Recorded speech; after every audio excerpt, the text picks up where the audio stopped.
Thank you so much for having me. My name is Nick Melos. I'm a psychiatrist. I'm an addiction psychiatrist, and I've been working at the VA in some form or another since 2002, and as an attending psychiatrist since for this is actually my 20th year as an attending psychiatrist. I have been working with Dr. Kutsanak and collaborating with folks in the Ukraine since 2020. And I had the pleasure in October of last year to be in Kiev and later in Uzhgorod, where I got to see a lot of friends and meet new people and really get an immersion into the resiliency and the strength of the Ukrainian people.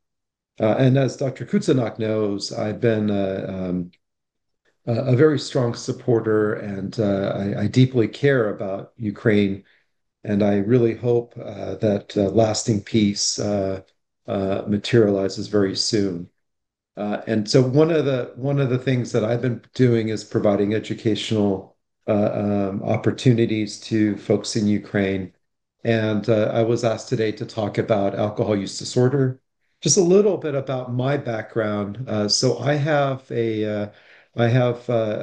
some expertise in alcohol use disorder, particularly in alcohol detoxification, and have been working in a setting and leading both addiction as well as trauma-focused services in a number of roles I've had at the VA that include working as the outpatient section chief at VA San Diego, and most recently as the deputy chief of telemental health at the regional office, which is just south of Los Angeles in Long Beach, California.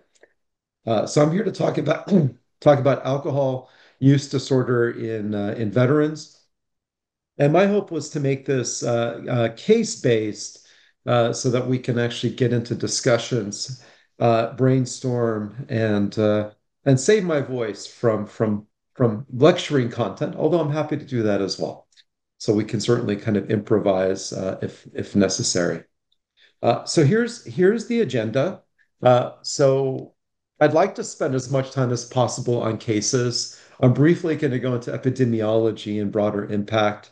I believe our colleague Dr. Stone has some additional slides on alcohol use disorder focused on the military that we'll spend about the last 15 to 20 minutes of our session reviewing those slides. We will spend some time looking at intoxication screening and monitoring.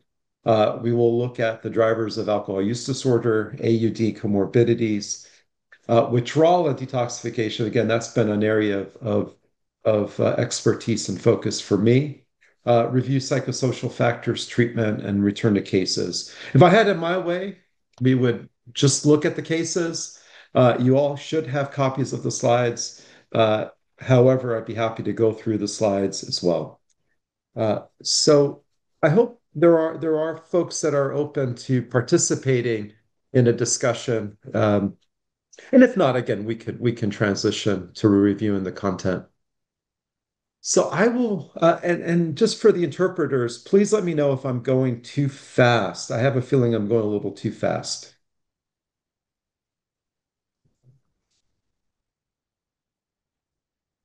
I take it am I not on the English channel? Maybe I'm not on the English channel. I don't hear the interpreters. Yes, I believe the pace is a bit fast. Okay, I will slow down a bit. Um, so I will review the case and then I will ask the audience for some feedback. So we have a 30-year-old male veteran presents to the clinic for his first appointment, complaining of chronic back pain, migraine headaches, and appearing anxious. He was screened for post-traumatic stress disorder, and he states he gets triggered and quickly becomes angry since returning from Iraq. He avoids triggers, feels ashamed, and wonders why he survived. He reports occasional alcohol consumption, 3 or 4 times per week, proudly stating he does not get drunk like his friends.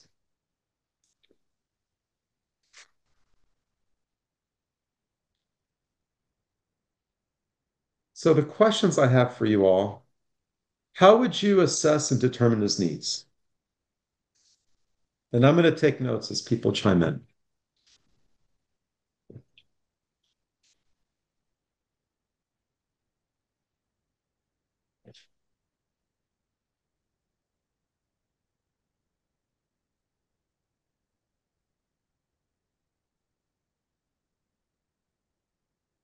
Well, it is a Friday in the Ukraine, um, in Kiev, and so Friday evening. So maybe people are a little too shy to participate.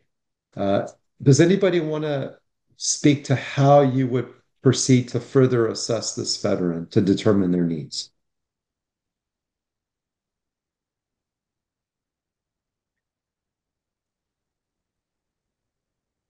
Yes, Привіт. Andre. Я хотів спитати, куди саме він прийшов, I wanted to ask where did he actually на come to? де він знаходиться, на якому Where is прийомі, до he? якого фахівця. What specialist did he use to consult? Well, I wrote it general, so it could be any place that any of you work. But let's just assume he went to a primary care clinic.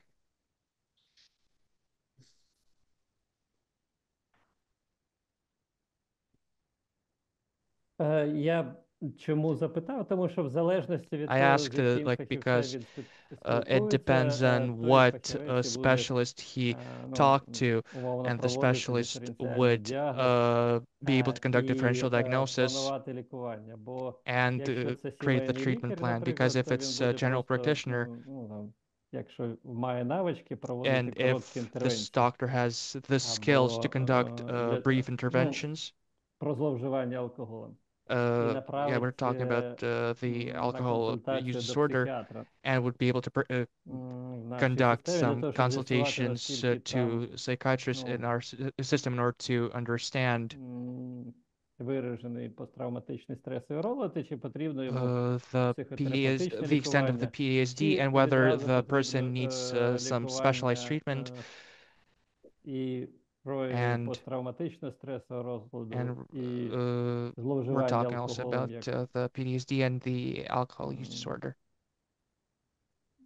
його проблеми. Але знов What таки, I, чи є в нього oh, please ця continue. But проблема? once again, Тому що потрібно does he have уточнити, наскільки any other він problems? може Because we have to не specify вживати алкоголь. how long can he go without using alcohol. So what I'm hearing is assuming that this provider has the technical skills, there would be an assessment of a differential diagnosis. Assuming alcohol use disorder, there will be a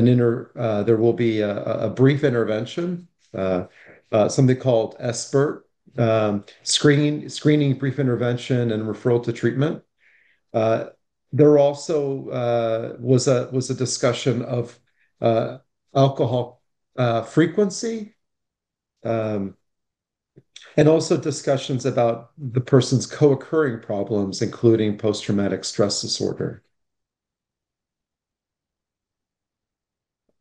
Do veterans tip are veterans in general uh, presenting primarily to clinics in the Ukraine with problems directly related to mental health or alcohol? Or do they usually present initially for other reasons?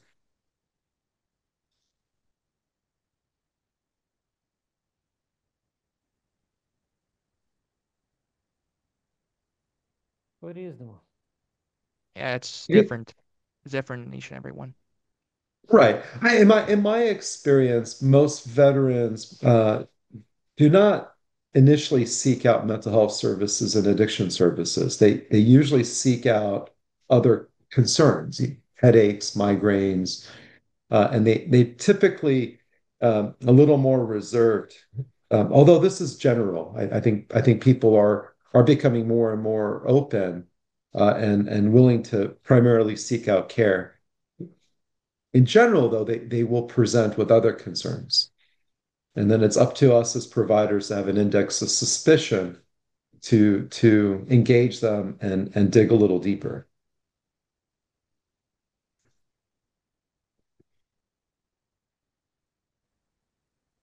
Знов таки, в Yes, once залежності від again, навичок лікаря, який it буде його depends on the skill дивитися. of the practitioner, of the provider. Якщо це If фахівець вже if it's a в specialist сфері психічного здоров'я, то in він the може field of mental проводити health, мотиваційне консультування. whether he can provide motivational consultations.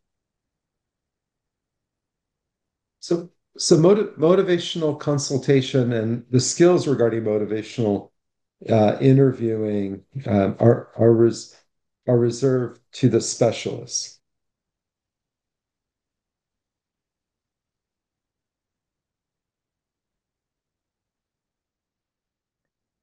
У нас зараз лікарі Yeah, right now we have doctors первинної сімейні лікарі первинної of допомоги, primary care, вони doctors of проходять тренінг MHGAP і and їм they're going through розповідаються MH gap про training, навички and мотиваційного they're told консультування. about Так motivational що, consulting. можливо, навіть If вони possible, зможуть його мотивувати і they can на motivate допомогу the щодо patient проявів to seek посттравматичного стресового care розладу for і на different прояви presentations of PTSD зловживання алкоголем, якщо в нього є. and AUD. So fantastic. Аудит, да. Аудит And also the audit, буде Okay. таким значним. it's So also going to be what helpful. I'm hearing is that, and this has been my experience for the last 5 years working with Ukrainians.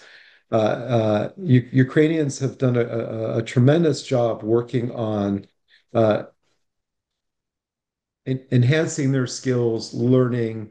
I know a couple of years ago we had a contingency from the Ukraine that came to VA and came to. Oh, and I wanted to say this from the get-go. I work for the VA, but I do not represent the VA or the U.S. government. And I'm here on my personal time. I just want to make sure that that's clear to all of you. But to get back to the point, there are high yield skills that don't take a lot of time that I believe the folks in the Ukraine have been working on for a number of years to try to incorporate where they can engage patients and speak to problems pretty efficiently and at all levels of care. And I think this has to do with just some of the basic skills of motivational counseling, motivational interviewing.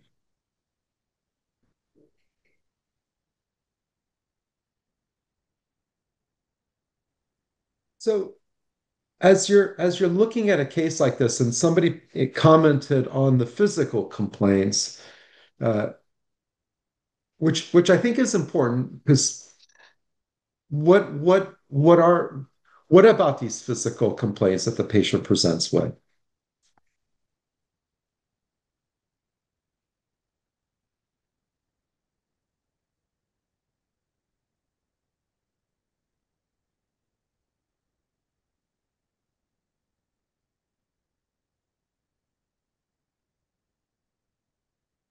Well, I can fill in the silence a little bit. Partly it's related to, at least from my experience, the complexity that patients come into clinic. They usually don't just have one issue; they have a multitude of problems. Secondly, these concerns can sometimes compromise our recovery efforts. And third, sometimes there are treatment strategies that can cover both problems and help in a synergistic way promote recovery, not just from whatever the primary issue is, but also work on the pain, the headaches, and so forth. What do you all know about patients who uh, can hold their alcohol?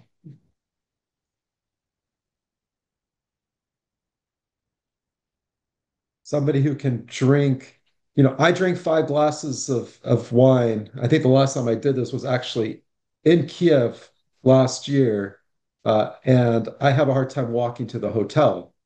Others can drink 5 glasses and are perfectly fine looking sober. What do you all know about those folks that can hold their alcohol?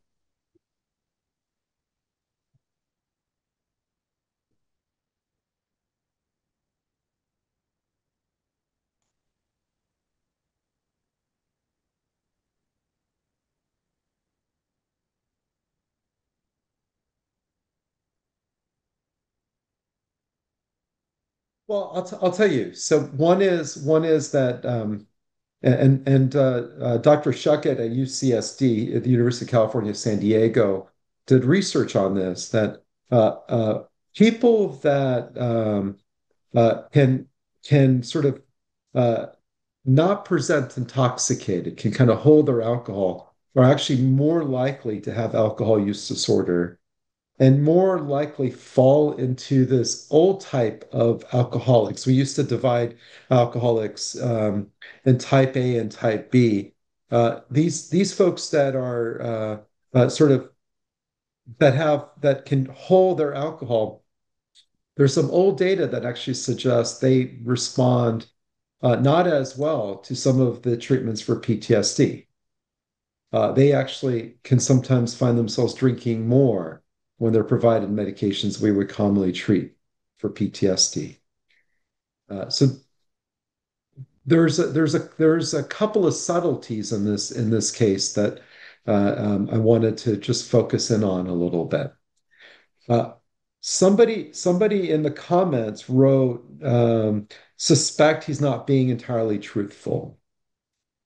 Are veterans typically truthful? Are they going to open up to us and share their intimate secrets?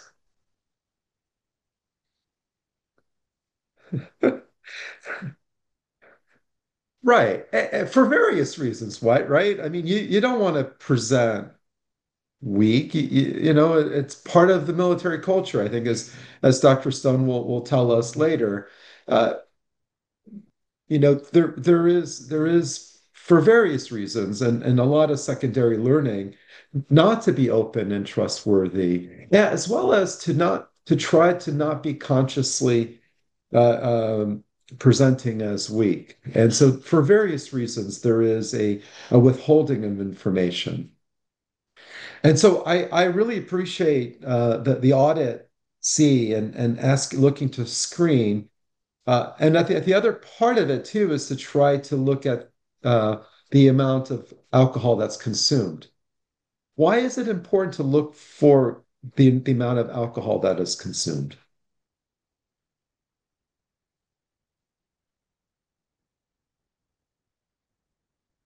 Ну, мабуть, якраз для того, щоб провести I think диференційну it's probably діагностику. necessary in order to conduct the differential diagnosis. Well, and how so? So part of it is to assess the differential diagnosis. Does the person have alcohol use disorder or not? Well, what does understanding the quantity of alcohol uh, and the frequency of intoxic of use also give us clues for?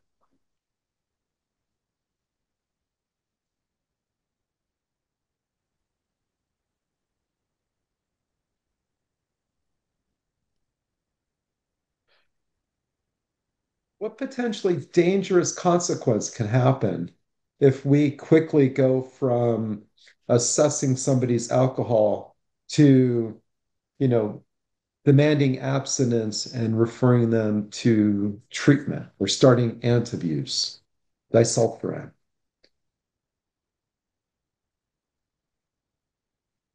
So somebody's saying self-medication.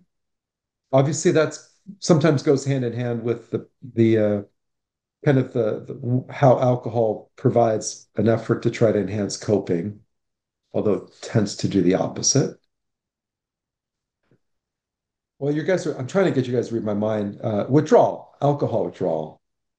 And so what as we're thinking about every case that presents to us with alcohol use disorder, uh, we want to make sure we also assess their potential for complicated alcohol withdrawal. Uh, and that's really important. And a big part of the ASAM criteria is to assess alcohol withdrawal. And that's actually something that I did a lot of work on in Connecticut at the when I was at Yale at the Connecticut VA. So to kind of summarize with this case, and then we'll get to the next one, uh, we have a 30-year-old person who is not primarily presenting with mental health or alcohol problems. There has been some screening efforts for PTSD, including uh, alcohol. There is a a kind of a reporting of alcohol use where the person is sort of trying to, re, you know, suggest that he's drinking less than perhaps he is. Um, and we talked a little bit about the differential regarding whether or not this person has alcohol use disorder, whether or not this person has alcohol withdrawal risk, uh, uh, and then thinking about if assuming that there is alcohol use disorder, we talked a little bit about his treatment and SBIRT, screening, brief intervention, and referral to treatment is treatment. Just that if you do that effectively, that can improve outcomes. And then there are other treatment options as well that we can consider. And since I think the majority of you are not psychiatrists, there are potential medications that could be helpful for this person. So the common medications we use are naltrexone, which can help with alcohol cravings. A lot of times we'll use gabapentin, or also called Neurontin, which can be used to help withdrawal, prevent seizures, as well as protracted withdrawal, since alcohol withdrawal for people that drink continuously for periods of time doesn't just linger for 5 days, it can linger for weeks. And there's a lot of good data from here in the United States from folks in South Carolina and in San Diego with Dr. Mason, where gabapentin can provide increased chances at recovery. Sometimes for folks that have migraine headaches, the gabapentin isn't sufficient. And there's another medication called topiramate, also called Topamax, that has pretty good data for alcohol use disorder and can also work with migraine headaches. And so, with veterans, at least from my experience, sometimes you need to be creative. They may not be accepting of the alcohol use disorder treatment right away, but they may be accepting of a medication to help with their migraine headaches or to help with their back pain.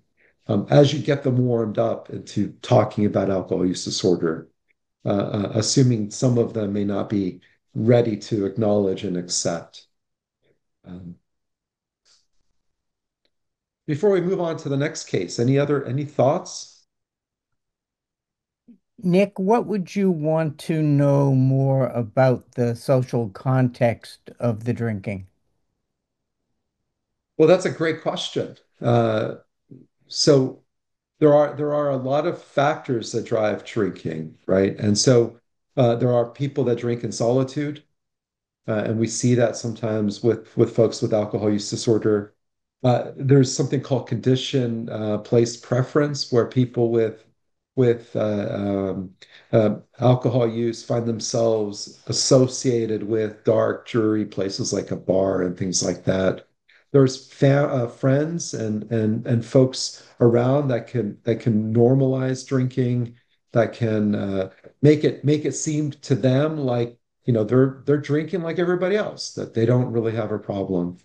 And one of the tools that actually helps us help veterans kind of come to recognize, which is related to motivational interviewing, is motivational enhancement therapy, which actually provides feedback looking at social norms for their drinking.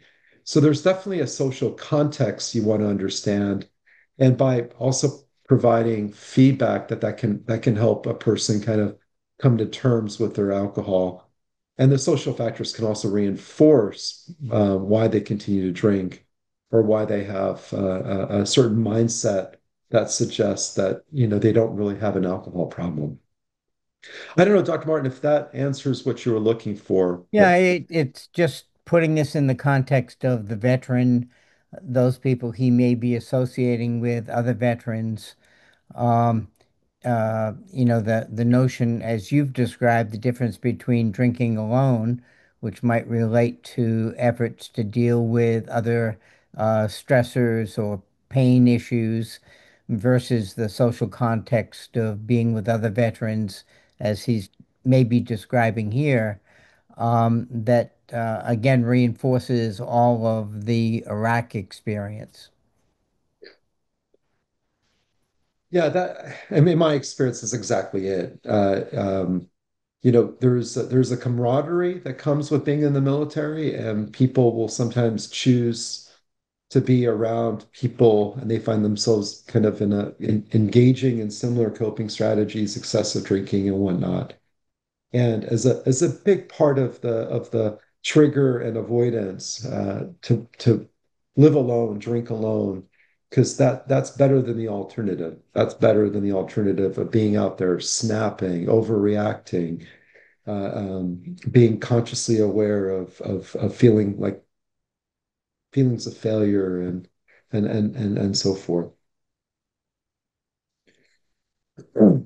So to kind of prioritize treatment, uh, again, we want to do our assessment, do our differential, look at potential withdrawal, and then think about level of care and what are some of the lower levels of care options that may be beneficial for this person. And my guess is that he probably drinks more than he's acknowledging, and may need some additional services, although he certainly could benefit from self-help and just close monitoring, and just mindful of Ukraine's resource dilemma.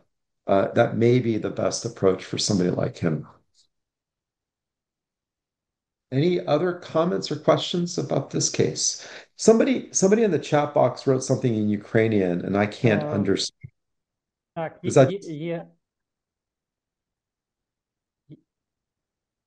є питання, є Yes, there питання is a стосовно question okay? considering про пріоритети лікування. priorities 4 of роки тому, treatment. коли 4 зазвичай до years мене ago, приходили пацієнти when I з received some коморбідною такою patients проблемою with одночасно, і ПТСР, і залежність, comorbidity, я PTSD, пояснював, and що в use of першу чергу alcohol, треба I працювати explained з that first of all we have проявами to work залежності, і поки людина не припинить with the substance зловживати abuse, алкоголем, то нема великого сенсу because починати before роботу з проявами the посттравматичного person стресового is розладу. restrained from taking any Який alcohol, ваш it досвід makes і no що ви sense to зараз treat думаєте? PTSR. Бо є What is різні your думки з opinion цього on it? приводу. Because Дякую. opinions differ. Well, I think the data is very clear that you can safely treat both at the same time, and that there may actually be some benefits in doing so. And some of this work has actually been done at UCSD, with uh, so I think if you do the sequential approach, it tends to not bode as well. And it's actually, the data is pretty clear that if you can actually treat both problems simultaneously.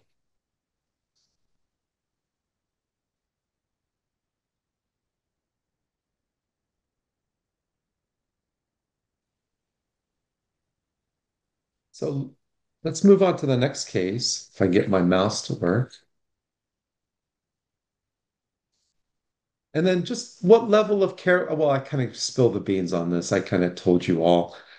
Probably for me, I would do the lowest level of care, assuming the person's open to medications and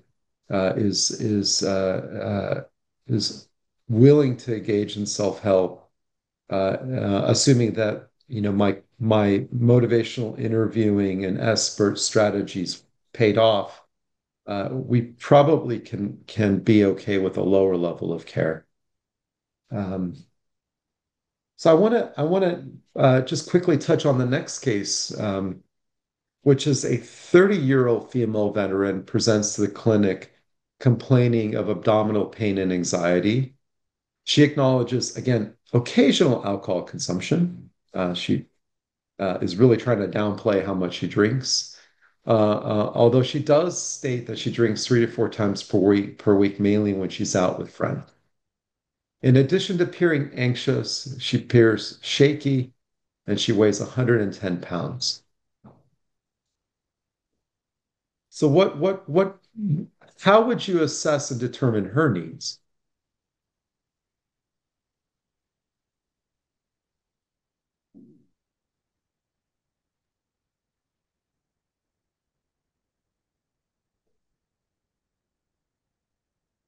Тобто, якщо вона тремтить, то це вже So прояв she's синдрому trembling. відміни? Чи It can also вірно? be the sign of withdrawal syndrome. Is it correct? Yes, absolutely. She could be certainly presenting with that. She could certainly be, that could be the reason why she's shaky.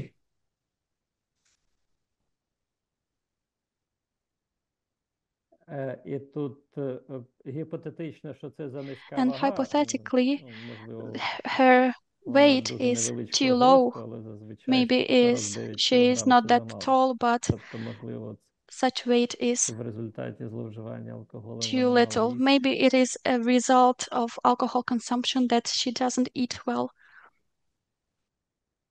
So there's a question about her weight and if whether or not that provides any clues about her nutrition and so forth. And yes, that's a good point. You want to be mindful of that.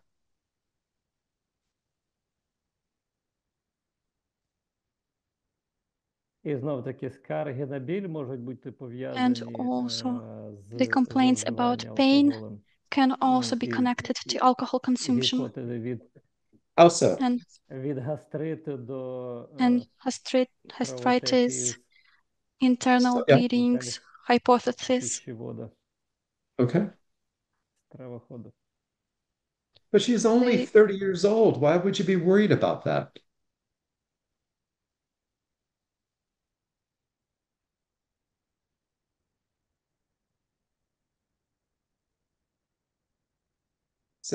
So the reason it's important is that women in English we call it the telescoping phenomenon.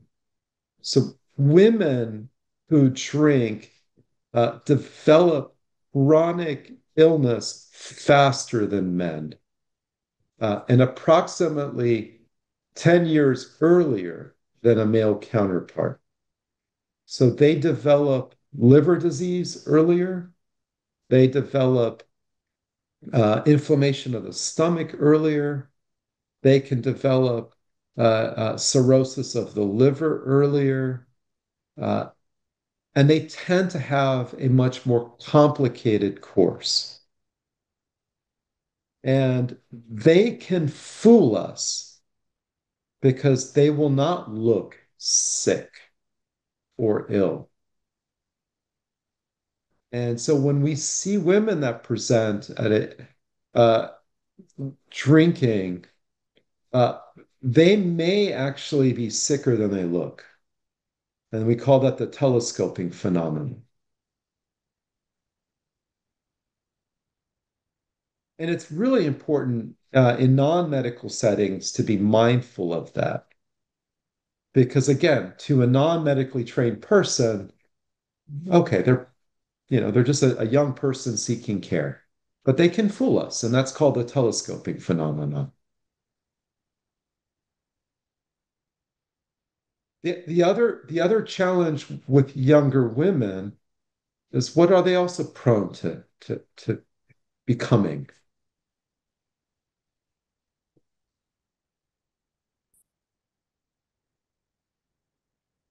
And well, pregnant. And so we also have to think about the impact of pregnancy, both in regards to preventative uh, prenatal sort of education, right? Uh, because the effects of fetal alcohol syndrome are very pronounced in societies, as well as to thinking about when they present, making sure we assess for pregnancy, and they're also more at risk for complications surrounding their pregnancy. And so I think that's the key point of this case, is just having you all remember that when you see a female veteran presenting with alcohol problems, not to be fooled because they can be sicker than they appear. And they can have uh, um, liver injury, stomach injury. They can be at risk for more complicated withdrawal and things like that. And that happens at a younger age. And just looking at the time a little bit. So the other piece is that I always think of anxiety as a wastebasket term. People can be anxious for 1,000 different reasons, and so you always want to assess it. It could be that they're truly having an anxiety disorder. It could be because of withdrawal. It could be because of something else. A person can present manic and they can describe their mood as anxious. And so I always want to try to assess that. And obviously, post-traumatic stress happens in women, and they're also at risk for kind of some of there's a lot of misogyny in the military, and so they could be at risk for interpersonal and sexual trauma as well. That can make it could be which could be hard for them to disclose, particularly to a male therapist or to a male provider. And so I think the previous point of really exquisite skills in motivational interviewing and engagement are critical to really help break down some of the barriers, to really help finalize and really get an accurate assessment, so that you can have that differential. And so, in regards to just for her, what I would do is I would want to get a pregnancy test, uh, uh, do a better job assessing quantity and alcohol risk. Uh, make sure to look for history of seizures, look for history of DTs for all cases, including case one, and to come up with a detoxification plan if needed, probably using gabapentin if her pregnancy test is negative. If it's positive, probably still use gabapentin or something else because there really aren't a lot of great options. And we would just need to have her understand the potential impact that may have on her pregnancy. Um, and depending on how she does with her detox, we may, again, there's the American Society of Addiction Medicine. They have criteria on assessing level of care, but I'm assuming that she probably could be referred to a lower level of care initially, if we can work on withdrawal and maybe with medications and self-help or other types of psychotherapy. And both cases may actually benefit from, cognitive behavioral therapy, which can target both PTSD and addiction. And again, you don't want to do sequential. You want to try to provide them the full package on the front end. They can tolerate it, and and outcomes tend to be better and they stay engaged. Versus if you do it sequentially, they tend not to they tend to drop out a little bit more frequently. What other thoughts do you all have about this case? Nick, would you explore here for an eating disorder? Of course. How would you all do that?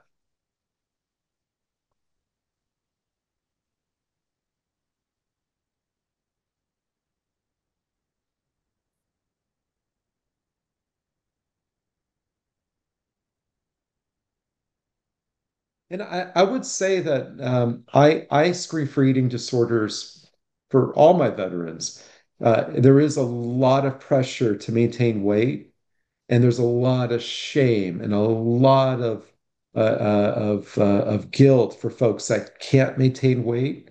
And I see it more frequently than I ever thought I would. And remember, folks that join the military, at least in the United States, typically join at a very impressionable young age, and so they can certainly adopt eating disorder habits uh, with binging and purging. I don't see as much anorexia, but I do think that that's an important thing to consider with all veterans. Yeah, I was picking up on that theme only around the issue of the low weight and the complaint about abdominal pain and and I would agree with you that it should be just as we should universally screen for trauma, it should universally screen for eating disorders in this population.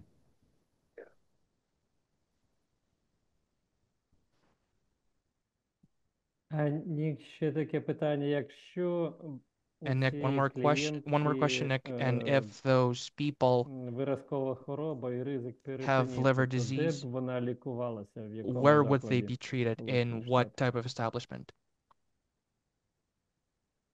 Well, that's a great question. I think I mean it obviously depends on the nature of the liver disease. Uh, from my understanding, people have compensated and non-compensated cirrhosis. So that some people can live and function fairly reasonably with pretty severe liver disease, and others really struggle. I think with liver disease, we always have to, and people that drink, we always have to think about strategies that are not liver toxic. I think why gabapentin is usually utilized a lot, at least in the United States, because it's clean, it's more metabolized by the kidneys. Uh, but yeah, as part of the ASAM criteria we use in the United States, assessing their medical needs is part of the criteria to determine their level of care. That's one of the six axes of the ASAM criteria, and so looking at their medical needs and the degree of their liver cirrhosis may determine what level of care they belong in.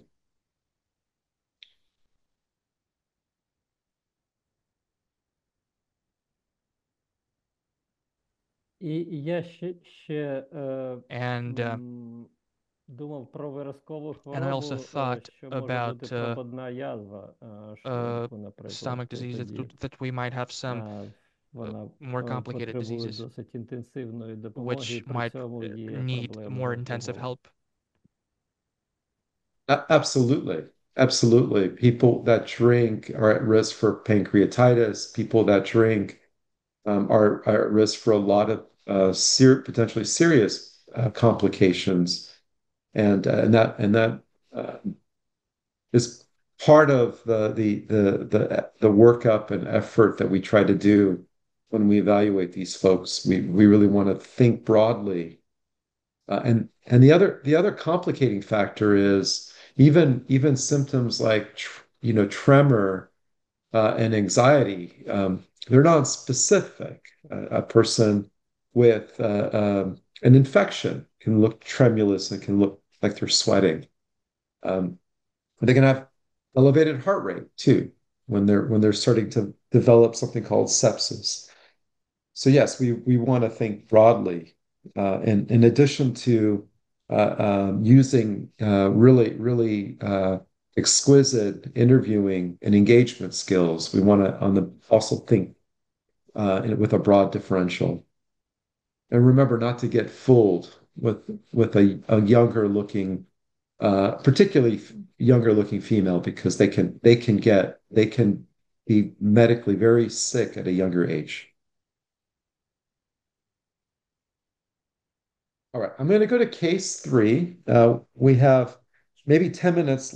I'm gonna try to wrap up in 15 minutes. That will give Dr. Stone a little more time, and then I can definitely stay on for the full duration. Um, so case three is a 52-year-old combat veteran with alcohol use disorder. Somebody is wanting to be admitted. Post-traumatic stress disorder, brought to the hospital by his ex-wife after he expressed suicidal thoughts with a plan to kill himself after threatening to burn down his ex-wife's home. His blood alcohol level is 410 milligrams per deciliter. He reports drinking 2 liters of vodka daily for several months and is reporting symptoms including nausea, tremor, the shakes, and anxiety. Most nights he reports waking up with symptoms including full body shakes, dizziness, sweating, and has visual hallucinations that improve with vodka. Uh, and so when I was the chief of the psychiatric emergency room in Connecticut, I managed all the complicated patients with alcohol withdrawal. The emergency room did not want to deal with him, so they came to my unit. And so I had plenty of cases like this. So how would what are some clues here, and how would you assess and prioritize this person's needs?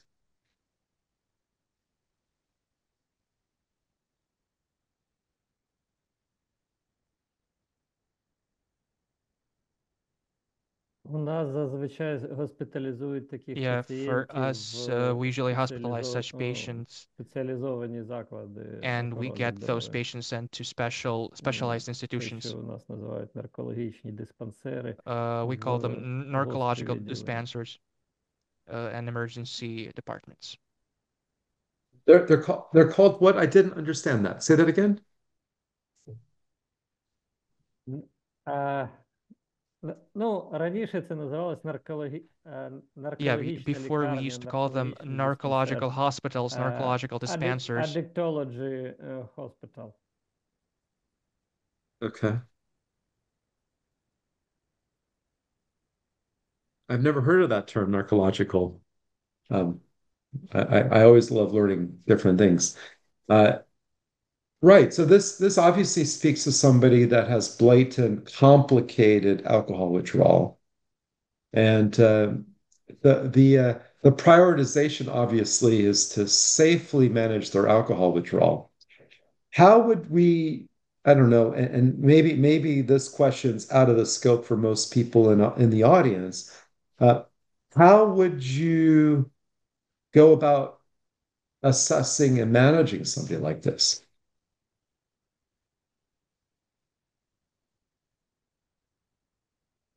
I don't mind providing the answer to it because it may be too technical for the audience here.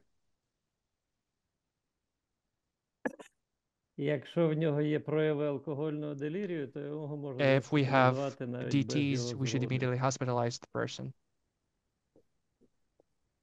When you say DTs, if the person has developed DTs or if the person has a history of DTs, we should hospitalize.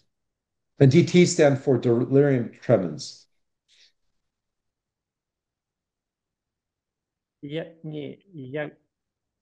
Якщо вже є в цей момент. If the person has DTs right now. Okay.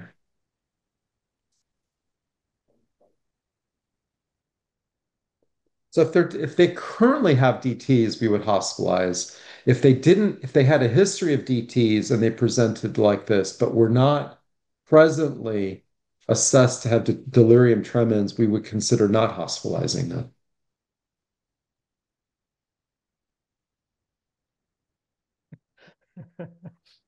Ні. No. Бажано госпіталізувати все рівно. We Ну, still have але to hospitalize the просто person, в цьому ideally. випадку But потрібно in Yeah. this case, you have to understand what's going on. Right. So I think that's reasonable. And assess what's going on is actually something that I spent a number of years in my career working on. As the chief of the psychiatric emergency room at the Connecticut VA, we were responsible for everybody coming in for alcohol withdrawal. And then only rare cases would we be able to send them to medicine. And we found ourselves frequently managing these folks to the point where they would start going into DTs. And I wanted to come up with a way to prevent that from happening. And so what we did in Connecticut is we actually developed a alcohol withdrawal risk stratification questionnaire to at the time they presented to the hospital to look at risk factors, predictable, validated risk factors for alcohol withdrawal, and utilize that as a tool to kind of determine what level of care they needed and what treatment strategy to implement. The reason being is that many of veterans like this would get hospitalized. Their withdrawals were invariably not adequately covered.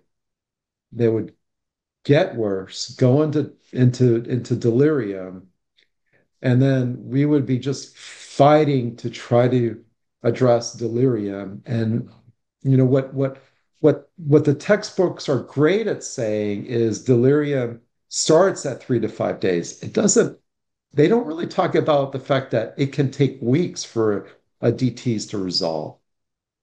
And so we found ourselves frequently having these cases of people in our hospitals for weeks recovering from DTs before we can get them into treatment. And so what has come about in 2025 is a real the most commonly used tool is actually called the pause. To pause your treatment plan to assess their withdrawal risk to determine both level of care and the appropriate treatment setting. And it is questions like DTs, seizures, quantity of alcohol consumption, the withdrawal symptoms they have when they present to the hospital, the medical concerns, age, and things like that that factor into it. When I was taught to treat alcohol detox 20 years ago, the most common approach was something called symptom triggered because it utilized less bed days of care and so forth. Uh, but if a person has had DTs, I think logically we won't. None of us want that person to develop withdrawal. We would want to try to prevent withdrawal, just like how we would want to prevent a person from having a seizure if they've had seizure disorder. So we came up with this modified a strategy to address it. Um, and so in 2025, somebody like him would probably be managed, like Andre said, on an inpatient unit. Uh, and we would probably use pretty aggressive treatments to both prevent withdrawal and then monitor for the development of alcohol withdrawal. Before we thought about initiating treatment, before we thought about referral to a residential program, And probably somebody like him. I'd be curious to learn what's done in the Ukraine. In probably somebody like him would be placed on something called phenobarbital, which is an older school agent, which is better at preventing alcohol withdrawal than what we were using a lot in the past, which are medications called benzodiazepines, like diazepam and lorazepam. And that's because the phenobarbital actually activates the critical receptors that drive withdrawal versus medications like benzodiazepines that, uh, when they're used, just increase the chances of those receptors firing. And so the phenobarbital tends to be better. And we sometimes also use adrenaline modulators too to help prevent withdrawal or manage any development of withdrawal. So I gave you guys a lot of technical content. What questions do you have about that?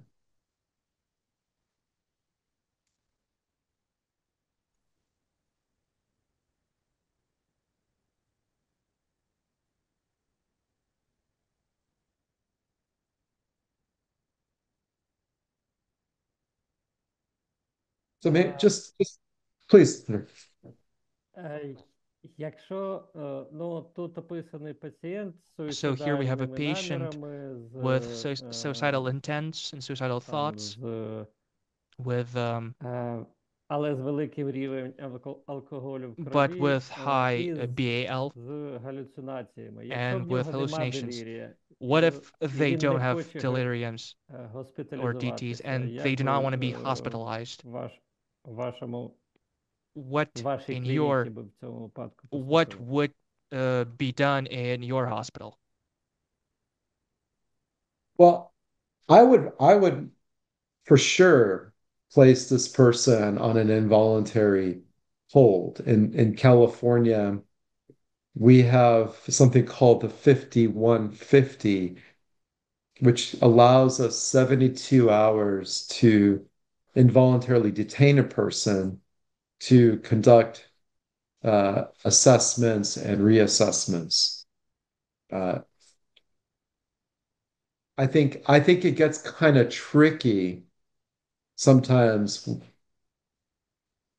when a person comes in and they're not asking for alcohol help and their suicidality lifts, and you want to make a decision as to what to do. I mean, this person has expressed not just suicidal thoughts, also thoughts of arson and maybe even wanting to kill his ex.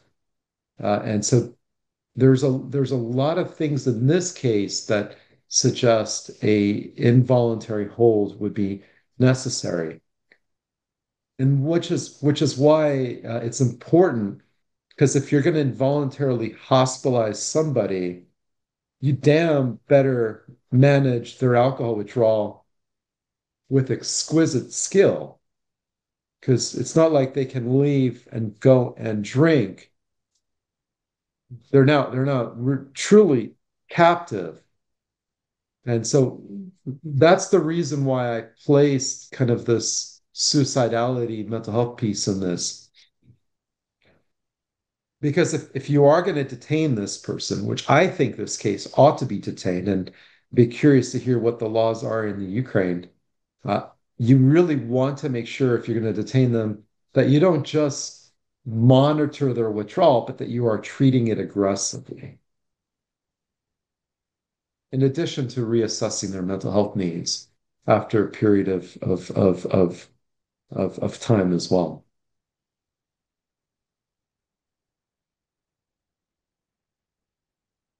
The other thing with all three cases that I wanted to make sure we covered was alcohol-induced disorders. So alcohol is a great mimicker of other problems. It can cause insomnia, and then insomnia can last for weeks. It can cause anxiety. It can cause mood disorders. It can cause psychosis. A person like him, after 5 days of adequately detox, can look euthymic, can look like their depression has completely been lifted. And that's because we would probably consider that to be alcohol induced, alcohol use disorder, alcohol induced depression. Uh, and so when we're thinking differential, we're also thinking longitudinally because what they can present with can change. I have seen folks with alcohol-induced psychosis be diagnosed with schizophrenia, and then they're on, antipsychotics, and they're having all the secondary consequences of being on antipsychotics, only to be like, well, no, doc, I only felt that way when I was drinking, and it would go away after a couple of weeks. They did not need to be on long-term antipsychotics. So yes, the suicidality for me necessitates that that person be held. It increases our responsibility to competently manage this person's alcohol withdrawal, and it doesn't mean that they have a severe major depressive disorder. It could be something else.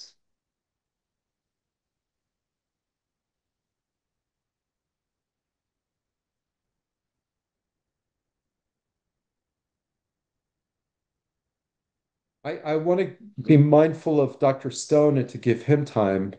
Any other thoughts or questions?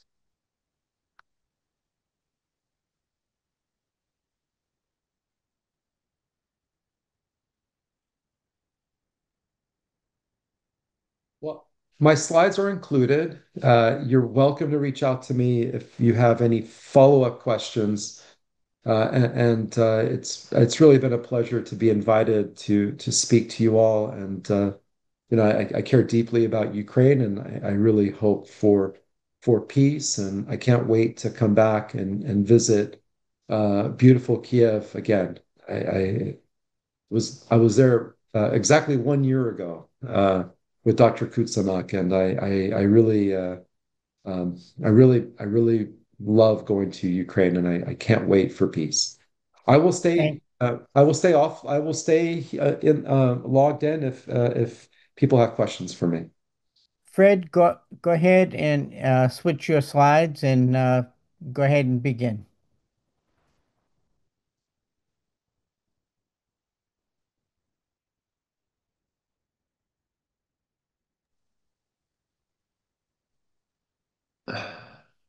Can you see the slides? Can now, yes. All right, great. Listen, I appreciate the opportunity to come and speak with you today. I'm Fred Stone. I spent 30 years in the United States Air Force. For the first 8 years, I was a C-130 navigator, and I've seen the great snack bars of Asia and Europe. I've never been to Ukraine, though.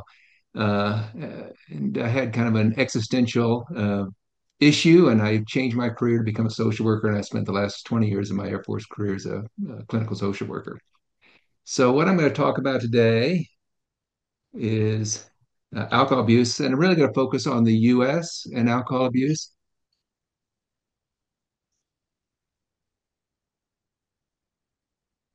I have no idea what that is. Were you hearing a presentation? No, I can hear you. There's no other. That's very odd. Hmm. Let me try this again.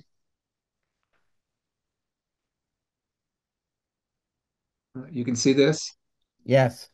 Okay. All right. Well, we'll keep going. I'm sorry about that. I don't know why that happened. Anyway, I'm going to talk a little bit about military culture.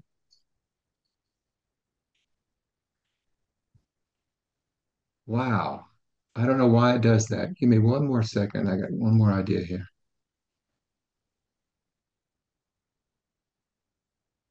Okay.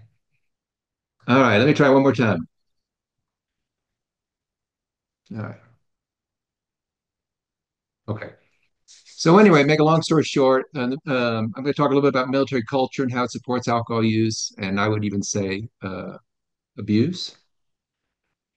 And really, when you think about the culture of alcohol, there are a lot of reasons why we do it. One of them is it's social bonding. And so even when I went to Air Command and Staff College on Friday afternoons, we all sat around and drank beer in class for the final 3 or 4 hours of the day, and then you would go to the club. And this is a very common thing that we see in the military. Along with that, you have stress relief, and I can't tell you the number of officers I know that actually spent most of their had a lot of alcohol in their offices, and you would drop by. In fact, it was a particular office, which was the Doctrine Center. When I was in Alabama, they had the best booze in the afternoon, and we always dropped by their office. And then there are rites of passage, and we see this with younger people in particular, and that is how much can you drink, and people brag about how much they can drink. This becomes particularly problematic actually when you have to assess folks because they will make a comparison and say, sure, I drink a lot, but so and so drinks a lot more than I do, and it really gives them a very different perspective. And then finally, they're simply to celebrate survival and success. And I would be very surprised if many Ukraine soldiers are not taking an opportunity to celebrate a little bit of drinking when they've had some success. There's a lot of stress there, and it's a very common practice that people have. So in the Air Force or in the military, this is what we have found. So it looks like an older study, but actually the study doesn't get published till 2021. This is our health-related behavior survey, and another one's being done now. They survey the entire military. I want to say they have 3 or 4 thousand people, and it's pretty interesting what they find. And I won't read exactly what they say here, but this is interesting to me. And that is about 28% of service members agree with one of these statements. And one of them is if you want to fit into the organization, you need to be drinking. In fact, I remember the soldier telling me one day, he says, I don't trust anybody who doesn't drink. And so you can see why that is really going to get people drinking, that it's hard to fit in if you're not drinking, that it is part of the unit. And so in several units that I was in, we had a bar in the squadron. So this is when I was flying, and you had a bar in the squadron. I think they're trying to get rid of those, but the bars are pretty popular, and so people at the end of the day will go in and drink and may spend hours there. And finally, what you find is you have a lot of leaders who are just very tolerant of drunkenness, um, as long as that person isn't on duty. So along with that, what we have is a serious problem with drinking. And I want to talk a little bit about binge drinking in particular. And we call this, we'll say this is 5 drinks for men, 4 drinks for women. I give a lot of talks on this to military folks, and I have to laugh because they will say to me, 5 drinks, that's nothing. And they don't realize exactly how much impact 5 drinks has. And what we know is about 6.2% of service members have experienced one or more serious consequences from drinking. And what you'll find is a lot of DUIs, but along with that, a lot of assaults, sexual assaults in particular, are associated with drinking, and sometimes just plain old stupid behavior. I was at one base where a young airman thought that he'd have a few drinks and get on the hood of a car and and have somebody drive the car while he was on the hood. He will probably spend the rest of his life in a nursing home because of the damage of that. So we end up having a lot of problems with people who drink too much. About 34% of service members are drinking at least once per month. And when we compare that to our civilian population, it's only about 17%. This is problematic for us, but I tell you something that's much more problematic, and that is this is heavy drinking. See, these are folks who are drinking 14 drinks per week. And I will show you a comparison here between the military and our civilian population. And you will see right here, our 20 to 25-year-olds are very problematic when it comes to drinking. They are heavy drinking more than twice what we would see in the civilian world. Now, it's older research. I've been looking at this for a long time, but I'll never forget. We found that military members were drinking twice as much alcohol as college students. And I don't know how your college experience was, but in mine, there was a lot of drinking. And the idea that you were drinking twice as much is really problematic. What's also interesting, though, when you look at alcohol use in the U.S. military, is that actually as they get older, they drink less. And so when I became an O6 and started hanging around all the O6s, I was surprised how many of them no longer drank. And so we see that decline. And even among our veterans, it's interesting that veterans do drink a lot, but as you get older, you'll see that their rates also go much closer to what you would see in the civilian population. So, like I said, I give this lecture a lot, or I used to give this lecture a lot, and I would show all of this information to folks. Now, these are all military officers from all the branches of service. And then I would talk about this. And what was invariably interesting to me, and I'll give you this is kind of the full data here, and that is I would say, this is how much people are drinking. And I would have officers in the military kind of pump their wrists like they go, yeah, we drank a lot. We did great. And then I would point out this one here. This is the United States Marine Corps. And what you have is 20 to 25 year olds. More than 20% of them are drinking 14 drinks a week. And I would say to the audience, this this is the lowest standard. You've got a lot more who are drinking even more than that. And the Marines are very stoic, but you could tell they felt a certain sense of pride that we had so much drinking going on in our organization. And you could see the problem they're having. I would tell jokes with them, and then I would stop them. I'd say, you need to step back for a second. And I would say, this is a problem. And it was amazing to me how many of these military members didn't see it as a problem. And I said, let me tell you why it's a problem. One is we know that alcohol use and depression are often linked up. We know that we have alcohol abuse and we have suicide attempts. We know a lot of our sexual assaults involve alcohol. We've got domestic violence and we have impaired performance. I gave this to a group of Army colonels, and I will never forget, this guy stood up and he said, why do I care about this? He says, if that guy gets drunk on the weekends, but he can show up on Monday, why should we care? In fact, he even included drug use. I was going through the drugs as well.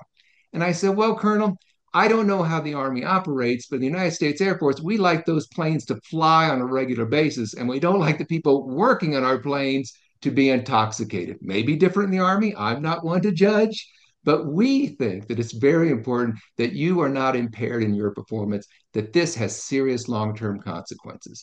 And I'll tell you something I've seen. In fact, Nick, you made me think about this. It's amazing in the military how many of our younger people have they need to be detoxed at a very young age. I was taught that didn't happen until you were in your 40s or 50s, but we saw a lot of young folks with very serious alcohol problems. And so as I would talk to those folks, I would say this: you as a commander need to do two things. One is you need to stop promoting drinking. The fact that you're in here cheering that people are drinking too much shows that we have a problem in the United States military. But it's something else you have to do. You must hold people accountable. It was always surprising me when I worked in a hospital, and that is the number of veterans we would see who had been drinking for years. People knew they had a drinking problem, and people either covered it up or did whatever they could to protect that person until they retired. I'll never forget a retiree. He came in with 2.5, and you would never have guessed that he was intoxicated at 10 o'clock in the morning. He had been drinking for so long. We need to stop glorifying drinking. I was at a meeting one time with a bunch of senior guys, and they were having some drinking problems. I said, you know what we should all do? All of us colonels here, we should not drink. We should tell everybody that we're not drinking at all. It got like crickets in that office. They didn't even respond to the fact that we should stop drinking to set the example. But I think that shows how serious the problem is. The other one is you hold people accountable. So when I was flying, I will never forget this. I was a navigator. We were in Turkey, and the navigator and the co-pilot, we shared a room, and the co-pilot was gone. And they said, he's downtown drinking. He wasn't supposed to be. He go 12 hours bottled throttle. I said, well, I'm not going to get him. That's all I've been doing this trip. I'm not going downtown to get him. So about 3 or 4 in the morning, he comes back. He is giggling. Boy, a navigator hates that giggling when they come in, and you know something wasn't right with him. And a few hours later, when he got up, it was clear that he was out of it. Now, what we should have done is either cancel the mission or found a substitute to substitute for him being the co-pilot. And in fact, he should have gotten the treatment he needed. We didn't do that. You know what we did? We put all of his stuff in a bag. We drove out to the airplane. We strapped him in the airplane.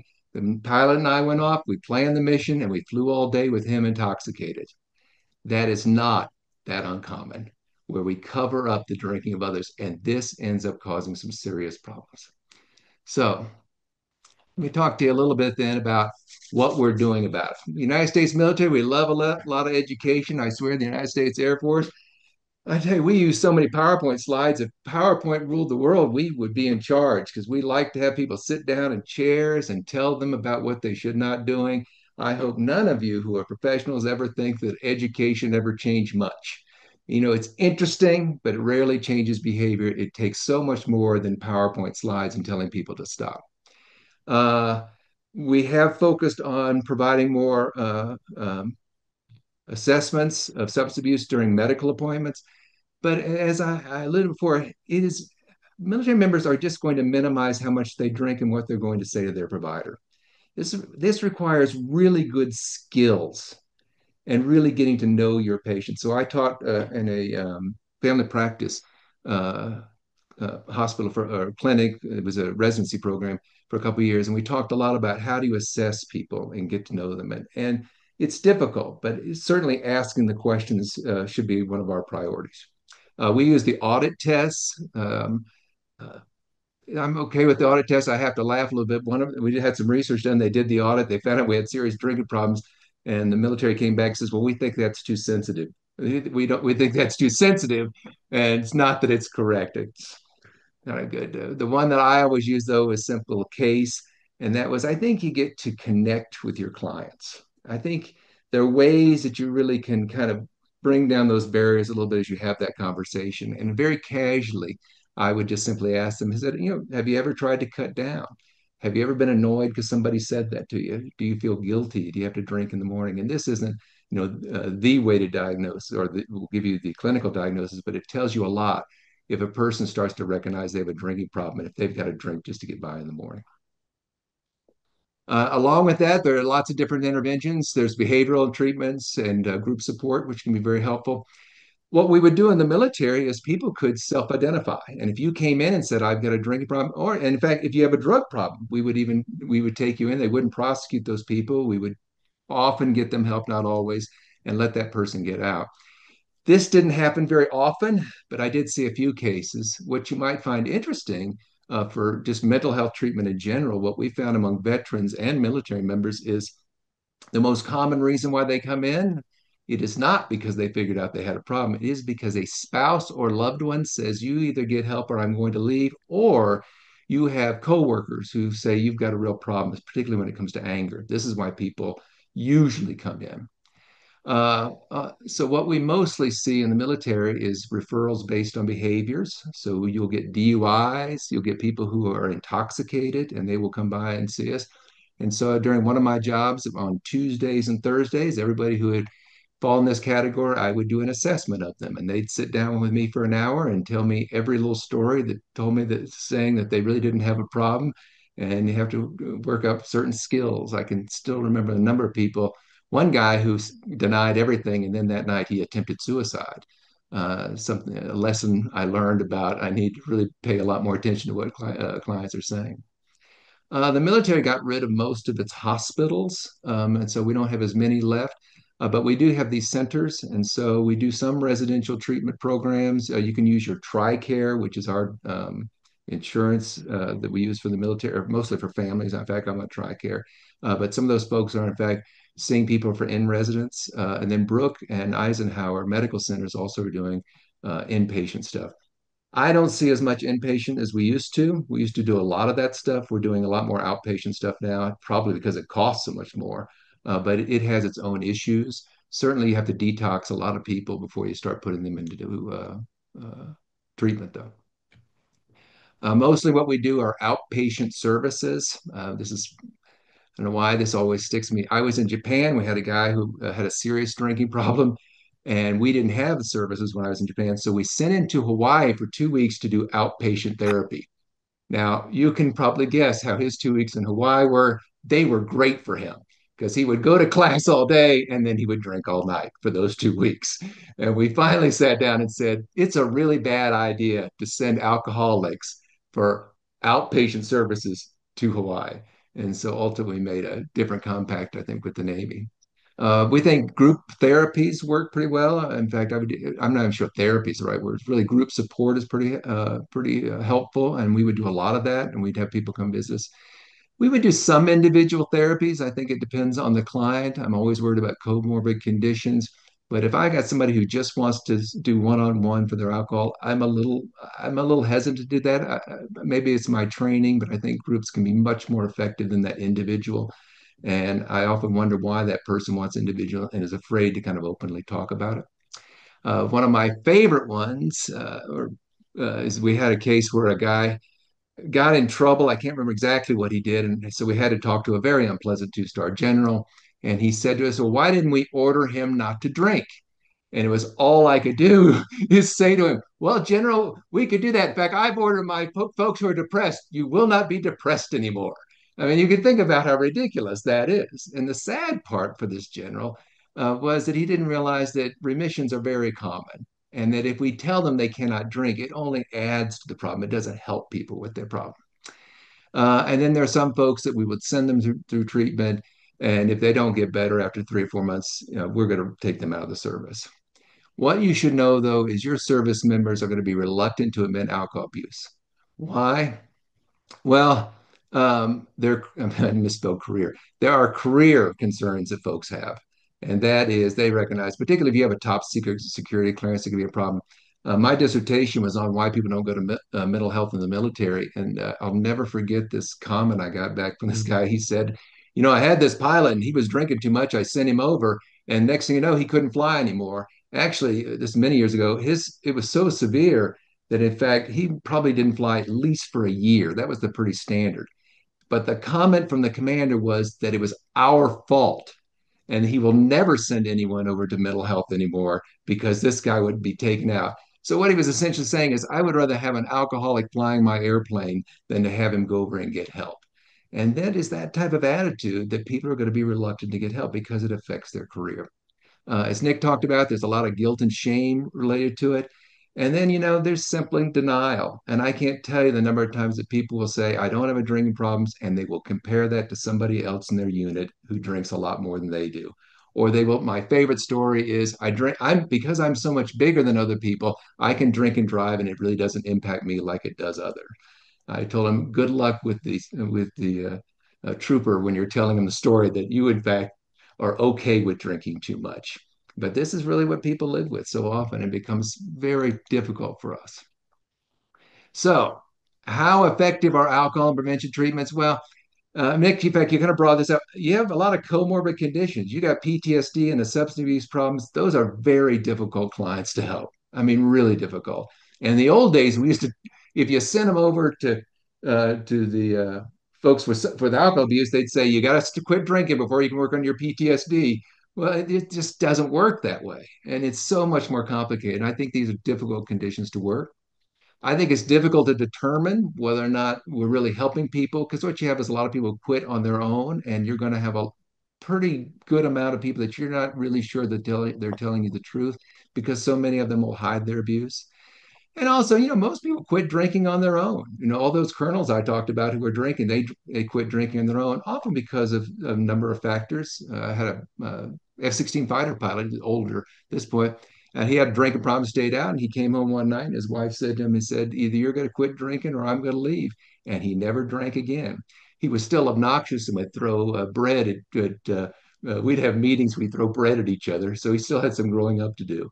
But a lot of people just quit drinking on their own. Having said all that, I think the DOD is doing the best that they can. But it's really quite simple, and that is you can give these presentations, but when you have a culture that promotes drinking, it is very difficult to stand up there and be serious about telling people not to drink. When you have created a culture that drinking is very, very common, it is expected. And if you don't drink, many people think there's something wrong with you. So that's a little bit about what we're doing. A couple things I thought you might find interesting is when the U.S. military went over, we had General Order Number 1, and the U.S. military prohibited troops from possessing or consuming or manufacturing alcohol. And if the general said it, everybody will immediately say, absolutely, we won't do that, sir. I'm just teasing, of course, because what we found that was largely ineffective, particularly in Iraq, where you could use the black market. What the military doesn't like to talk a lot about this. This is from the New York Times. They did some studies, and what they found is that alcohol and drug-related charges accounted for more than a third of the Army criminal prosecutions in those war zones. And there was a black market, and there were lots of people who were drinking. And so this becomes problematic because when you tell everybody they're prohibited from doing something, but you're not thinking about, well, why are they drinking, right? What are the issues? That becomes particularly problematic. We also had families and friends who would send over packages to people in those deployed areas, replacing Listerine with booze. And it was quite common for people to be drinking. More in Iraq than Afghanistan. It was much more difficult to get booze in Afghanistan than it is Iraq, but you still had a lot of folks who were out there. And finally, I thought you might wonder about what's happening with our current, should I call him the Secretary of Defense? I know he doesn't like that. He'd probably call him the Secretary of War. And so I did a little research on that. And actually, the Secretary of Defense has been accused of having a pretty serious drinking problem himself. You can actually go online and look at pictures of him being intoxicated. And apparently, some people spoke to Congress and said they thought he had a serious drinking problem. So we don't think that there's really any evidence that there'll be any change in terms of drinking alcohol in the U.S. military. So that probably was a little quick. I'm sorry about that. I hope that was helpful. And I know we've got to Fred, stop here, but let me I'd be just glad to take any mention, questions anybody as might sort of have. an update, I think you're right. You know, the two most important issues that I have seen in my career, and I've had extensive involvement with the Army's alcohol issues, is the issue of culture and the issue of leadership. And to your last slide, it's interesting that there are serious considerations going on right now in the American Armed Forces to begin providing alcohol in the military dining facilities. Oh, So the areas where soldiers are going to receive their food would be able to serve alcohol. And the plan is to try to create, rather than dining facilities, an environment that's more like a restaurant or a MWR club. But again, it speaks to your point about the importance of culture and the importance of leadership in addressing these issues. So, Andre, I'll stop there. You may have some final comments you'd like to make before we end.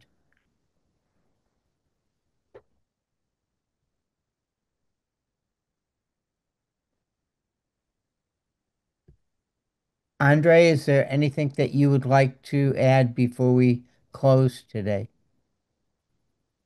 I'm not sure you can hear me. А, No, okay.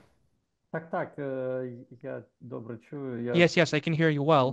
був I was дуже цікава доповідь у I was Фреда, I і was fascinated by your presentation, хотілося б більше and I wanted дізнатися, як to вирішували find проблеми з out цими more командирами, які about how you м, solve those issues with of не chain of command забороняли when своїм they prohibited підлеглим their subordinates виконувати from завдання в стані алкогольного performing сп'яніння. missions while being intoxicated. hmm. Well, if you run out of time, Jim, I could answer that for you. Go ahead, Fred. Yeah, so they're pretty careful about it. I won't speak to all the services. I can tell you this: when I was a navigator, my navigator instructor actually was picked up at the airplane when somebody had recognized he was intoxicated when he got on the airplane. So I think they're pretty good about that, but I can't speak to the other services. And Jim, you probably know, I think the Army's a little rougher, to be honest I, with you. I, I I'll end with a war story that Yeah. you'll find interesting, and that was a member of our unit who was stopped in Germany on the highway in his Abrams tank and was arrested by the German police for DWI, for driving while highly intoxicated in this Abrams tank on the German highway. So, yeah, it's leadership issues are critically important. So thank you for the opportunity, Jim. Okay, thank you. Andrea, we're past our time. Should Дякую. we sign off for today? Look, I hope everyone will have a wonderful evening and weekend in Ukraine. And like my colleague, I wish you nothing but peace. So we will see everyone in 2 weeks. Дякую. Stay safe. Thank Дякую, you. Ніку, дякую, Фреду, дякую, Thank you, Nick. Thank you, Джим. Fred. Thank you. Okay.